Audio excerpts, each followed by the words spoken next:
Hello நண்பா, இன்னைக்கு நம்ம எதை பத்தி பேச போறோம் தெரியுமா? நீங்க எதுக்கெல்லாமோ கவலைப்பட்டு டென்ஷன் ஆகி தேவையில்லாத விஷயங்களுக்கு முக்கியத்துவம் கொடுத்து உங்க வாழ்க்கையை வேஸ்ட் பண்ணிட்டு இருக்கீங்கல்ல, அதுக்கு ஒரு சூப்பரான தீர்வு இருக்கு. என்னன்னு தெரிஞ்சுக்க ஆசையா இருக்கா? இந்த வீடியோ முடியற வரைக்கும் பாருங்க. உங்க வாழ்க்கை வேற லெவலுக்கு மாறும். ஆனா அதுக்கு முன்னாடி நீங்க ஏன் இப்படி தேவையில்லாம கவலைப்படுறீங்கன்னு ஒரு நிமிஷம் யோசிச்சு பாருங்க. கொஞ்சம் கஷ்டமா இருந்தாலும் கடைசி வரைக்கும் பாருங்க, இது உங்க நல்லதுக்கு தான். நீங்க சின்ன சின்ன விஷயத்துக்கு கூட ரொம்ப கவலைப்படுறீங்க. மத்தவங்க என்ன நினைப்பாங்க, இன்ஸ்டாகிராம்ல என்ன ட்ரெண்டிங் ஆகுது, யாரு கோட்டுன்னு சண்டை போடுறதுன்னு, இப்படி எக்கச்சக்கமான விஷயங்களால மன அழுத்தத்தில் இருக்கீங்க. ஏன் இப்படி? ஏன்னா நீங்க எல்லாத்துக்குமே கவலைப்படணும்னு நினைக்கிறீங்க. இந்த சமூகம் உங்களை அப்படித்தான் பழக்கி வச்சிருக்கு. எப்படி இருக்கணும், மத்தவங்க என்ன நினைப்பாங்கன்னு இப்படி வெளியில இருக்கிற விஷயங்களை வச்சு உங்க மதிப்பை அளக்குறீங்க. ஆனா ஒரு வாரம் இல்லைன்னா ஒரு வருஷத்துல மறக்க போற விஷயத்துக்காக எவ்வளோ எனர்ஜியை வேஸ்ட் பண்றீங்கன்னு யோசிச்சு பாருங்க. யாரோடையாவது காமெண்ட்ஸ்ல சண்டை போட்டதுனால ஏதாவது மாறுச்சா? இல்ல உங்க ஃப்ரெண்டு மெசேஜ் பண்ணலன்னு டென்ஷன் ஆனதுனால ஏதாவது மாறுச்சா? இல்ல. ஆனா நீங்க கவலைப்பட்டீங்க. அதுக்கு நீங்க தான் காரணம். நீங்க ஒவ்வொரு தடவையும் கவலைப்படும் போது அது உங்க எனர்ஜி, டைம், மன நிம்மதியைத்தான் குறைக்குது. உங்க மனசுல இருக்கிற கவலைங்க ரொம்ப லிமிடெட். அதனால ஏன் அதை தேவையில்லாத விஷயங்களுக்கு ஃப்ரீயா கொடுக்குறீங்க? நீங்க எல்லாத்தையும் பத்தி கவலைப்படும் போது உங்க போக்கஸ் போயிடுது. உங்க லட்சியம் என்னன்னு உங்களுக்கே தெரியாம போயிடும். உங்க நம்பிக்கை குறையும். மத்தவங்க கிட்ட போய் நான் நல்லா இருக்கேன்னு சொல்லுங்கன்னு கேட்டுட்டே இருப்பீங்க. ஆனா உண்மை என்னன்னா, மத்தவங்க அவங்க வாழ்க்கைய பார்த்துட்டு போய்கிட்டே இருப்பாங்க. நீங்க எதுக்கு மத்தவங்க உங்களை பத்தி என்ன நினைக்கிறாங்கன்னு கவலைப்படுறீங்க?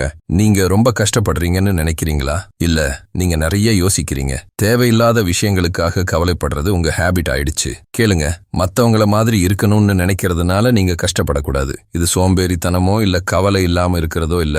எதுக்கு முக்கியத்துவம் கொடுக்கணும், எதை விட்டுறணும்னு முடிவு பண்றதுக்கு பேரு தான் இது. தேவையில்லாத விஷயங்களுக்காக கவலைப்படுவதை விட்டா உங்களுக்கு எது முக்கியமோ, உங்க லட்சியம், உங்க கொள்கைகள் மேல போக்கஸ் பண்ணலாம். மத்ததெல்லாம் சும்மா காத்து மாதிரி விட்டு தள்ளுங்க. இது ரொம்ப கஷ்டம்லாம் இல்ல. உங்க முன்னுரிமை என்னன்னு முடிவு பண்ணுங்க. உங்களுக்கு உண்மையாவே என்ன வேணும்னு உங்களுக்கு தெரியும். ஆனா தேவையில்லாத விஷயங்களை நினைச்சு யோசிக்கிறீங்க. இன்ஸ்டாகிராம்ல யாரோ என்ன சொல்றாங்கன்னு கவலைப்படாதீங்க. யாரோ என்ன பேசிக்கிறாங்கன்னு கவலைப்படாதீங்க. உங்களை பிடிக்காத ஒருத்தன் இருக்கான்னு கவலைப்படாதீங்க. உங்க லட்சியத்துக்கு சம்பந்தம் இல்லாத விஷயத்துக்கு ₹1 கூட கொடுக்காதீங்க. ஆனா எப்படி பண்றதுன்னு தெரிஞ்சுக்க ஆசையா இருக்கா? அதான் சொல்றேன், கேளுங்க. ஒரு பேப்பர் எடுத்து உங்க முன்னுரிமை என்னன்னு எழுதுங்க. உங்க குடும்பமா, உங்க உடம்பா, உங்க வேலையா, இதுதான் உங்க லிஸ்ட். இந்த லிஸ்ட்ல ஒரு விஷயம் இல்லைன்னா அதை கண்டுக்கவே கூடாது. மத்தவங்க கிட்ட போய் நான் நல்லா இருக்கேனான்னு கேட்கறத நிறுத்துங்க. நான் சூப்பரா இருக்கேன்னு நீங்களே சொல்லிக்கோங்க. உங்களுக்கு நீங்களே மதிப்பு கொடுங்க. யாராவது உங்களை பத்தி தப்பா பேசினா பேசிக்கிட்டு போகட்டும். நீங்க உங்க வாழ்க்கைய பாருங்க. அடுத்தது, முடியாதுன்னு சொல்ல கத்துக்கோங்க. தேவையில்லாத விஷயத்துக்கு சரின்னு சொல்றதை விட்டுருங்க. சரின்னு சொல்லணும்னு தோணுனா மட்டும்தான் சரின்னு சொல்லுங்க. இல்லன்னா வேண்டாம்னு சொல்லிருங்க. ஒருத்தன் உங்களோட எனர்ஜியை உறிஞ்சுறான்னா அவனை தூக்கி போடுங்க. யாருக்கும் உங்க நேரத்தை கொடுக்கணும்னு அவசியம் இல்ல. கஷ்டமான விஷயத்தை ஏத்துக்கோங்க. மத்தவங்க உங்களை என்ன வேணா பேசிக்கிட்டு போகட்டும். நீங்க உங்க வேலையை மட்டும் பாருங்க. உங்க முடிவுகளை நினைச்சு பயப்படாதீங்க. எல்லாத்தையும் உங்க கண்ட்ரோல்ல வச்சுக்க முடியாது. அதுக்கு பதிலா நீங்க என்ன பண்ணணுமோ அதை மட்டும் பண்ணுங்க. மத்ததெல்லாம் விட்டு தள்ளுங்க.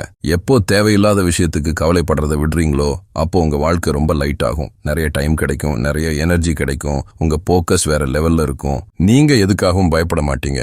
ஏன்னா தேவையில்லாத விஷயங்கள் உங்க மேல இருக்காது. உங்க அலமாரிய சுத்தம் பண்ற மாதிரி தேவையில்லாததை தூக்கி போட்டுட்டு தேவையானதை மட்டும் வைங்க. உங்க மனசும் அப்படித்தான். தேவையில்லாத கவலையை தூக்கி போட்டுட்டு தேவையான விஷயத்துக்கு மட்டும் இடம் கொடுங்க. நீங்க தேவையில்லாத விஷயத்தை கண்டுக்காம இருக்கும்போது மத்தவங்க உங்களை பார்ப்பாங்க.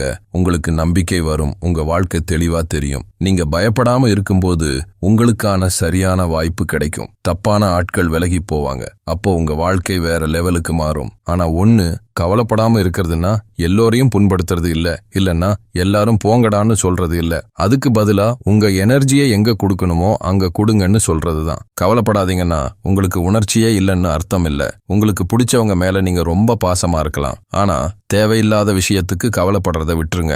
ஒருவேளை யாராவது நீங்க கவலைப்படலன்னு சொன்னா அது அவங்க பிரச்சனை. அவங்க உணர்ச்சிக்கு நீங்க பொறுப்பு இல்ல. அதுக்கப்புறம் கவலைப்படாம இருக்கணும்னா நீங்க ஃபெயில் ஆக மாட்டீங்கன்னு அர்த்தம் இல்ல. தப்பு பண்ணுவீங்க, உங்களை தப்புன்னு சொல்லுவாங்க.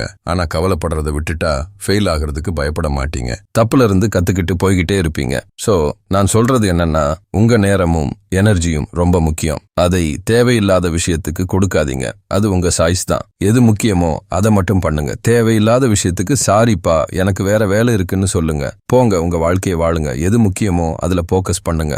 மத்த விஷயத்தை எல்லாம் விட்டு தள்ளுங்க. இப்போ இந்த வீடியோ உங்களுக்கு பிடிச்சிருந்தா உடனே ஒரு லைக் பண்ணுங்க, இல்லன்னா ஒரு கமெண்ட் பண்ணுங்க.